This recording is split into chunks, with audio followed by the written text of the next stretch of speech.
ವಚನ ಸತ್ಯ ವಚನ, ಭೂಮಿಗೆ ಬಂದ ವಚನ. ವಚನ ಸತ್ಯ ವಚನ, ಭೂಮಿಗೆ ಬಂದ ವಚನ. ಆದಿಯಲ್ಲಿ ಇದ್ದ ವಚನ, ನಮ್ಮ ನೋಡ ಬಂದ ವಚನ. ವಚನ ಸತ್ಯ ವಚನ, ಭೂಮಿಗೆ ಬಂದ ವಚನ.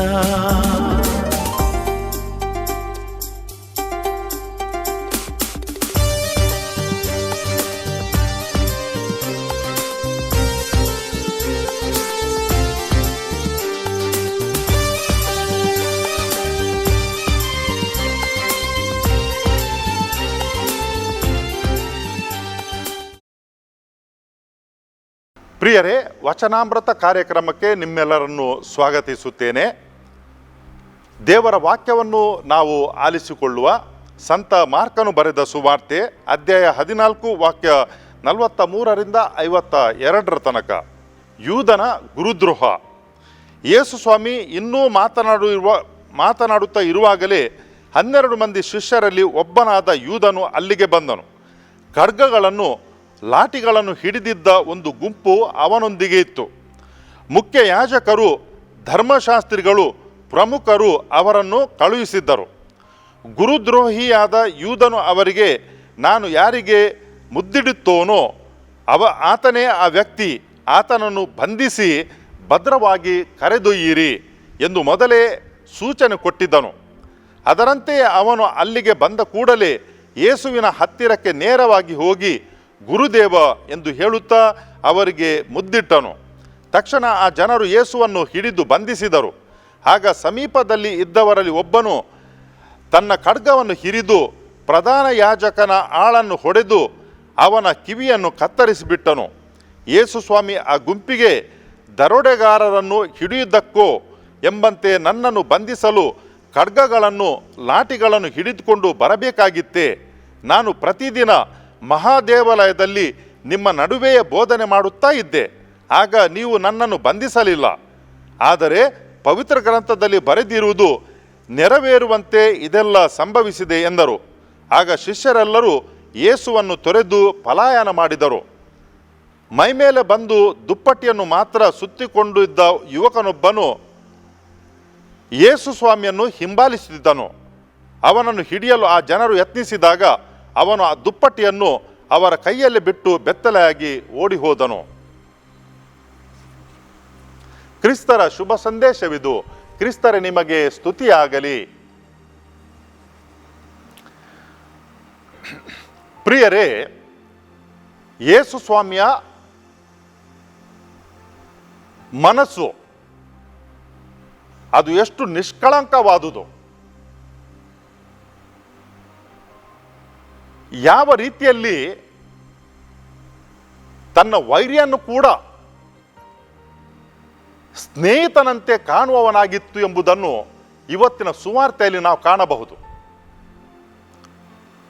ಯೂದನು ಗುರುದ್ರೋಹವನ್ನು ಮಾಡ್ತಾನೆ. ಯಾರೀತ ಯೂದ? ಯೇಸು ಸ್ವಾಮಿಯ ಜೊತೆಗೆ ಸರಿಸುಮಾರು 3 ವರ್ಷಗಳ ಕಾಲ ಬಾಳಿದ್ದನು. ಯೇಸು ಸ್ವಾಮಿ ಮಾಡಿದಂಥ ಬೋಧನೆಯನ್ನು ಕೇಳಿದ್ದನು. ಯೇಸು ಸ್ವಾಮಿ ಮಾಡಿದಂತಹ ಅದ್ಭುತಗಳನ್ನು ಕಂಡಿದ್ದನು. ಇಂತಹ ಒಬ್ಬ ವ್ಯಕ್ತಿ ಯೇಸು ಸ್ವಾಮಿಯನ್ನು ದ್ರೋಹ ಬಗೆಯುತ್ತಾನೆ. ಯೇಸು ಸ್ವಾಮಿಗೆ ಇದು ತಿಳಿದಿರಲಿಲ್ವೇ? ಒಂದು ವೇಳೆ ಫರಿಸಾಯ ಸಿಮೋನನು ತನ್ನ ಮನಸ್ಸಿನಲ್ಲಿ ಈತನೊಬ್ಬ ಪ್ರವಾದಿಯಾಗಿದ್ದರೆ ತನ್ನ ಕಾಲಿನ ಮೇಲೆ ಕಣ್ಣೀರು ಹಾಕುತ್ತಾ ತನ್ನ ಕೇಶರಾಶಿಯಿಂದ ಆತನ ಕಾಲುಗಳನ್ನು ಸವರಿಸುವುದಾದರೆ, ಈತನು ಪ್ರವಾದಿಯಾಗಿದ್ದರೆ ಆ ಮಹಿಳೆ ಯಾರೆಂಬುದು ತಿಳಿಯಬೇಕಾಗಿತ್ತು. ಆಕೆ ಓರ್ವ ಕೆಟ್ಟ ನಡತೆಯ ಮಹಿಳೆ ಎಂದು ಫರಿಸಾಯನು ತನ್ನ ಮನಸ್ಸಿನಲ್ಲಿ ಯೋಚನೆ ಮಾಡಿದಾಗ ಯೇಸು ಸ್ವಾಮಿ ಅದನ್ನು ಗ್ರಹಿಸುತ್ತಾರೆ. ಸಿಮೋನನು ಅದನ್ನು ಬಾಯಲ್ಲಿ ಹೇಳಲಿಲ್ಲ, ತನ್ನ ಮನಸ್ಸಿನಲ್ಲಿ ಮಾತ್ರ ಅಂದುಕೊಂಡಿದ್ದನು.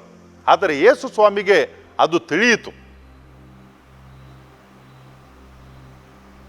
ಇನ್ನೊಬ್ಬನ ಮನಸ್ಸಿನಲ್ಲಿ ಏನು ನಡೆಯುತ್ತದೆ, ಏನು ಯೋಚನೆ ಮಾಡ್ತಾನೆ ಎಂಬುದನ್ನು ಯೇಸು ಸ್ವಾಮಿ ಅರಿಯಬಲ್ಲರಾದರೆ, ಈ ಯೂದನು ಒಂದು ದಿವಸ ತನ್ನನ್ನು ದ್ರೋಹ ಮಾಡ್ತಾನೆ ಎಂಬುದು ಯೇಸು ಸ್ವಾಮಿಗೆ ತಿಳಿದಿರಲಿಲ್ವೇ? ಖಂಡಿತವಾಗಿಯೂ ತಿಳಿದಿತ್ತು.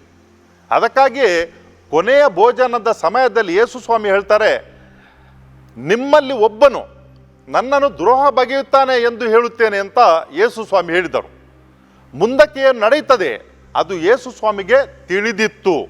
ಯಾಕಂತ ಹೇಳಿದರೆ ದೇವರಿಗೆ 1,000 ವರ್ಷಗಳು ಒಂದು ದಿನದಂತೆ, ಒಂದು ದಿನ 1,000 ವರ್ಷಗಳಂತೆ. ಅದಕ್ಕಾಗಿ ನಮಗೆ ಮಾತ್ರ ಪ್ರಿಯರೇ ನಿನ್ನೆ, ಇವತ್ತು ಮತ್ತೆ ನಾಳೆ ಎಂಬ ಒಂದು ಈ ಕಾಲದ ಸಮಯದ ಲೆಕ್ಕಾಚಾರ ಉಂಟು. ಆದರೆ ದೇವರಿಗೆ ಪ್ರತಿ ದಿವಸವೂ ಕೂಡ ಇವತ್ತು ಮಾತ್ರವಾಗಿದೆ. ಯಾಕಂತ ಹೇಳಿದರೆ ದೇವರು ಈ ಸಮಯಕ್ಕೆ ಒಳಪಟ್ಟವರಲ್ಲ. ಪ್ರತಿ ಸಂಗತಿಗಳಿಗೂ ಕೂಡ ದೇವರಿಗೆ ಅದು ಪ್ರಸ್ತುತವಾಗಿಯೇ ಅದು ಕಾಣುತ್ತದೆ. ಅಂಥದರಲ್ಲಿ ಯೇಸು ಸ್ವಾಮಿಗೆ ಖಂಡಿತವಾಗಿಯೂ ತಿಳಿದಿತ್ತು, ಈ ಮನುಷ್ಯನು ಒಂದು ದಿವಸ ನನ್ನನ್ನು ದ್ರೋಹ ಬಗೆಯುತ್ತಾನೆ ಅಂತ ಹೇಳಿಕೊಂಡು. ಒಂದು ಹೊತ್ತು ನಾವು ಯೋಚನೆ ಮಾಡಿ ನೋಡೋಣ. ನಮ್ಮ ಮನೆಯಲ್ಲಿ ಇರುವವರು ಯಾರಾದರೂ ಕೂಡ ಅವರು ಮುಂದೆ ಒಂದು ದಿನ ನಮ್ಮನ್ನು ಖಂಡಿತವಾಗಿಯೂ ದ್ರೋಹ ಬಗೆಯುವವರು ಆಗಿದ್ದಾರೆ ಅಂತ ತಿಳಿದರೆ ನಾವು ಎಷ್ಟು ಮಂದಿ ಆ ಮನುಷ್ಯರನ್ನು ನಮ್ಮ ಮನೆಯಲ್ಲಿ ಇಡುತ್ತೇವೆ? ಖಂಡಿತವಾಗಿಯೂ ಇಲ್ಲ. ಅವರೇನಾದರೂ ಅನಾಹುತ ಮಾಡೋದಕ್ಕಿಂತ ಮುಂಚೆನೇ ಅವರು ನಾವು ಕಳುಹಿಸಿ ಬಿಡ್ತೇವೆ. ಯಾಕಂತ ಹೇಳಿದರೆ ಇಂಥ ಮನುಷ್ಯರು ಮುಂದಕ್ಕೆ ಒಂದು ದಿವಸ ನಮಗೆ ತೊಂದರೆ ನೀಡುವುದು ಬೇಡ ಅಂತ ನಾವೇನು ಮಾಡ್ತೇವೆ ಅಂತ ಹೇಳಿದ್ರೆ ಅವರನ್ನು ಕಳುಹಿಸಿಕೊಡ್ತೇವೆ.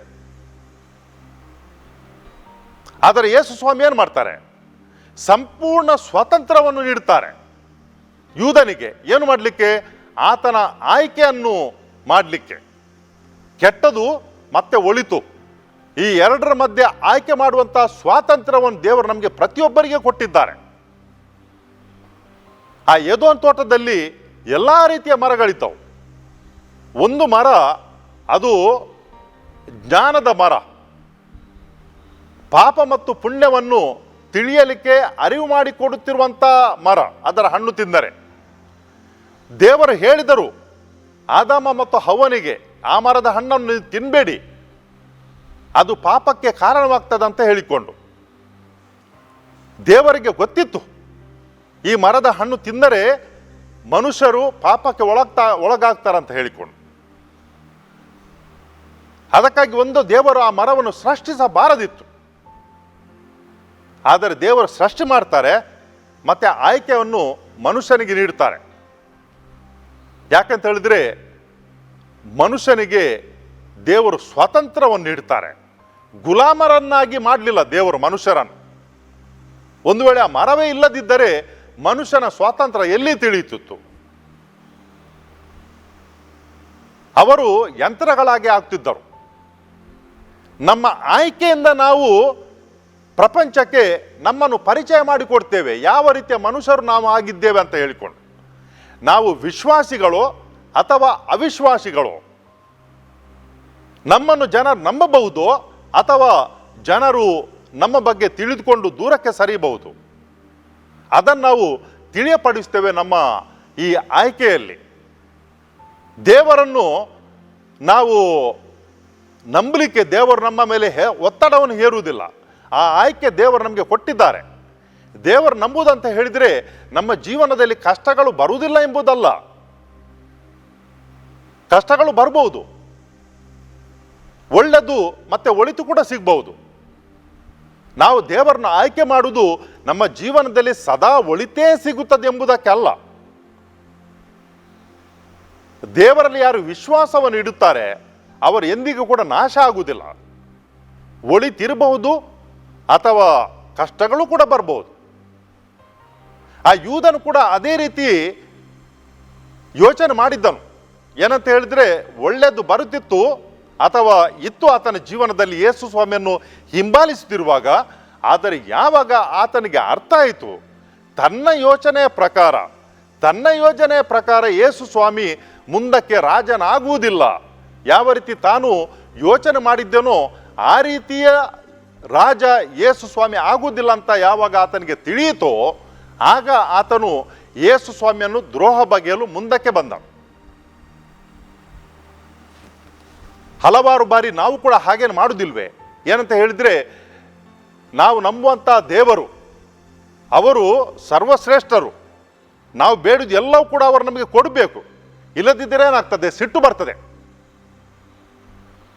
ಯಾಕಾಗಿ ನಮ್ಮ ಸುತ್ತಮುತ್ತಲಿರುವಂಥ ಜನರು ಅವರು ದೇವರು ನಂಬದಿದ್ದರೂ ಕೂಡ ಅವರಿಗೆ ಒಳ್ಳೆಯದು ಸಿಗ್ತದೆ, ಆದರೆ ನಾನು ದೇವರಿಗೆ ನಂಬಿ ಏನು ಒಳ್ಳೆಯದಾಯಿತು ಅಂತ ಹಲವಾರು ಬಾರಿ ನಮ್ಮ ಮನಸ್ಸಿನಲ್ಲಿ ಕೂಡ ಪ್ರಶ್ನೆಗಳು ಬರ್ತವೆ.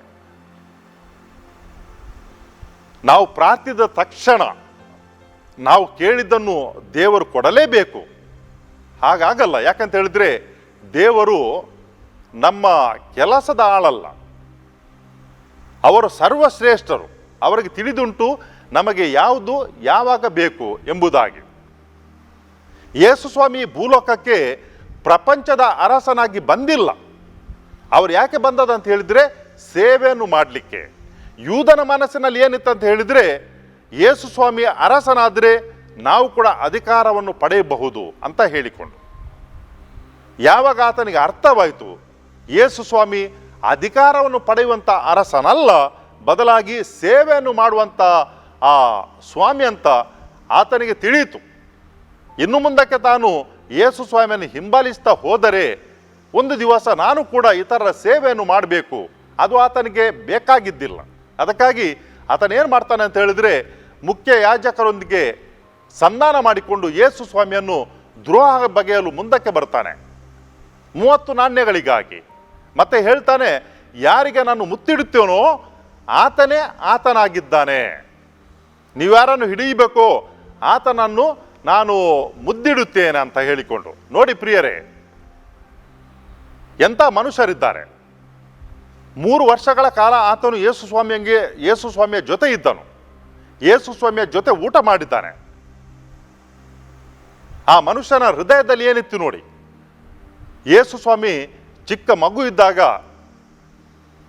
ಮಾತೆ ಮರಿಯ ಮತ್ತು ಯೋಸೆಫ ಇಬ್ಬರು ಕೂಡ ಯೇಸು ಸ್ವಾಮಿಯನ್ನು ದೇವಾಲಯಕ್ಕೆ ಕೊಂಡು ಹೋಗಿ ಅಲ್ಲಿ ಅರ್ಪಣೆ ಮಾಡಿದ್ದರು. ಆ ಸಮಯದಲ್ಲಿ ಅಲ್ಲಿದ್ದಂತಹ ಆ ವಯಸ್ಸಾದಂಥ ವ್ಯಕ್ತಿ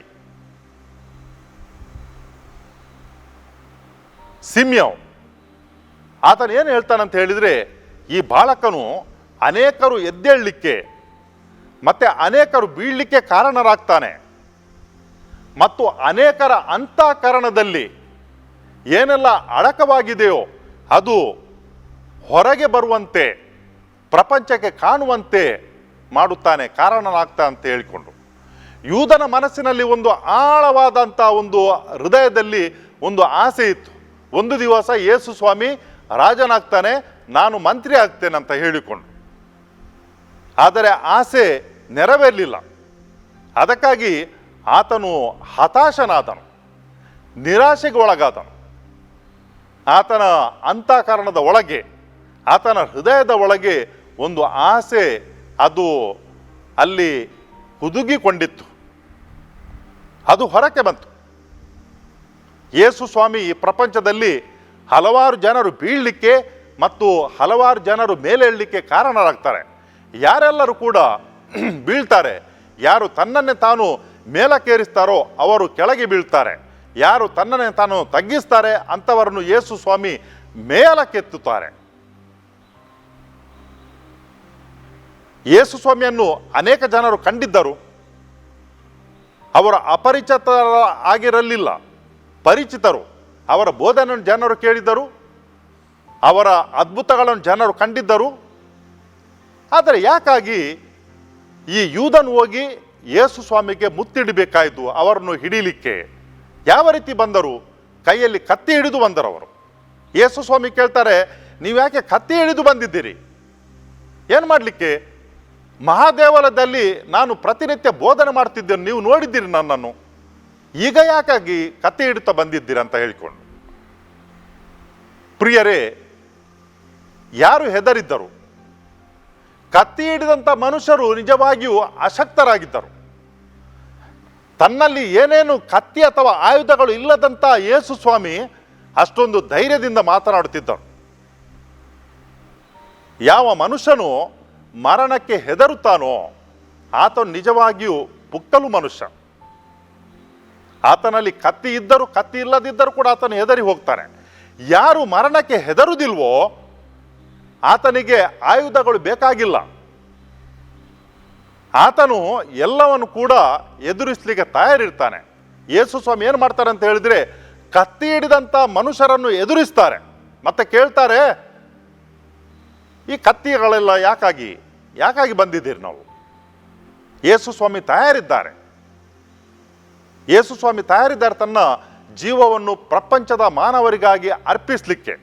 ಅವರ ಹಾದಿಯಲ್ಲಿ ನಡೆದು ಬಂದಂತಹ ಪುಣ್ಯ ಪುರುಷರು ಅವರು ಕೂಡ ಹಾಗೇನೆ ರಕ್ತ ಸಾಕ್ಷಿಗಳು.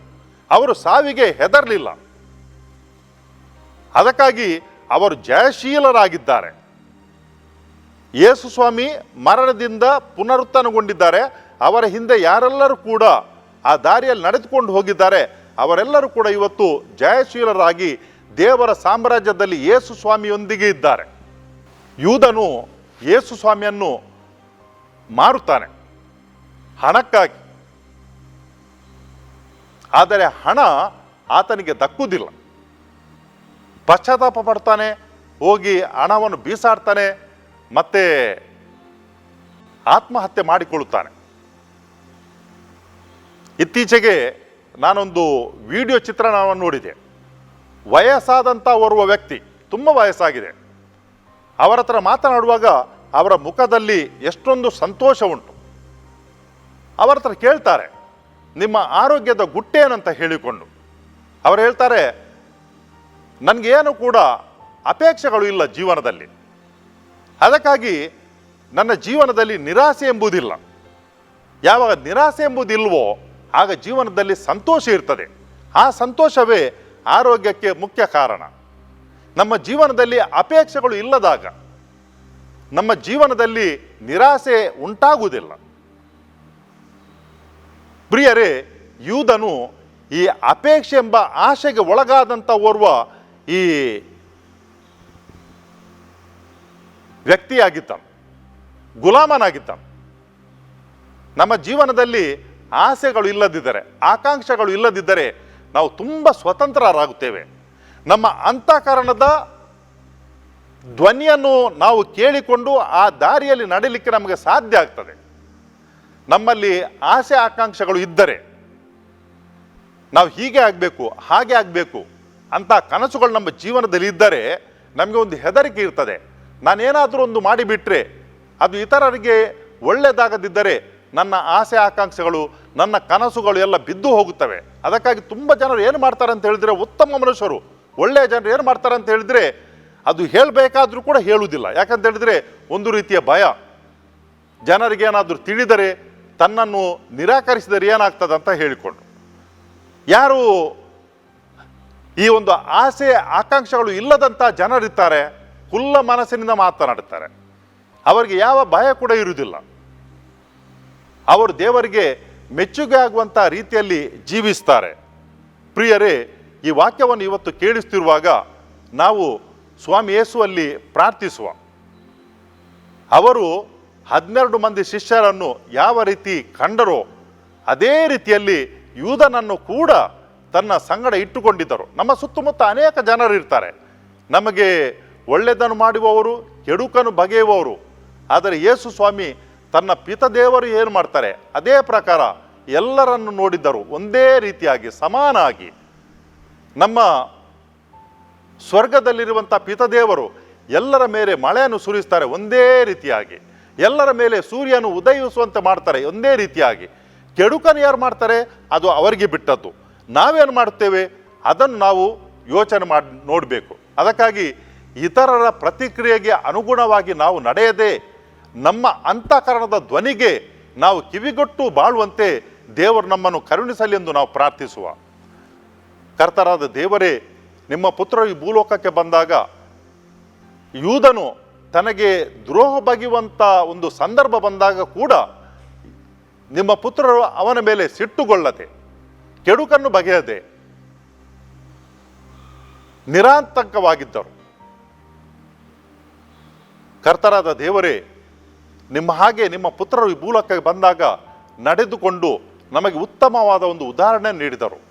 ಅದೇ ಪ್ರಕಾರ ನಾವೆಲ್ಲರೂ ಕೂಡ ನಮ್ಮ ಜೀವನದಲ್ಲಿ ನಿಮ್ಮಂತೆಯೇ ಒಳ್ಳೆಯ ಹೃದಯದ ಮನುಷ್ಯರಾಗಿ ಜೀವಿಸಲು, ಎಲ್ಲರಲ್ಲಿ ನಿಮ್ಮನ್ನು ಕಾಣಲು ನಮಗೆ ಬೇಕಾದಂಥ ಆಶೀರ್ವಾದಗಳು ನೀಡಿರಿ.